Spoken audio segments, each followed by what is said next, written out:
स्थान: British governor Scott का महल, जंगल और हैदराबाद के आसपास के इलाके। कहानी की स्थिति यहाँ तक पहुँच चुकी है। भीम को अंग्रेजों ने पकड़ लिया था, लेकिन राम ने उसे चुपचाप छुड़ाने में मदद की। राम अब एक सैनिक से विद्रोही बन चुका है। वो अब खुलकर ब्रिटिश सत्ता के खिलाफ है। राम का असली मकसद हथियार चुराकर गांव वालों को आजादी की लड़ाई के लिए तैयार करना। पार्ट 3 की मुख्य घटनाएं। 1. राम और भीम की जोड़ी वापसी करती है। राम और भीम फिर से मिलते हैं और एकजुट होकर गवर्नर स्कॉट की हवेली पर हमला करने की योजना बनाते हैं। राम अब अल्लूरी सीतारामा राजू के रूप में पूरी तरह स्वतंत्रता सेनानी बन चुका है।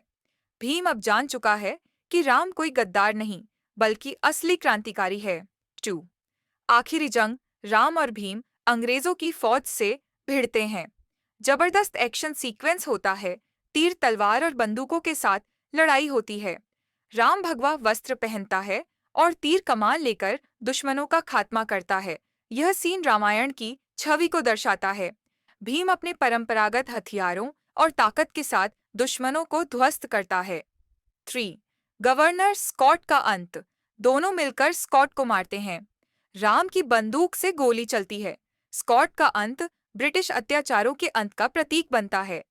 फिल्म का भावनात्मक अंत: फिल्म के आखिरी सीन में राम गांव वालों के लिए हथियार लेकर वापस आता है, अपने वादे को पूरा करते हुए। भीम और राम की दोस्ती की जीत होती है। फिल्म स्वतंत्रता की भावना और बलिदान को सलाम करती है।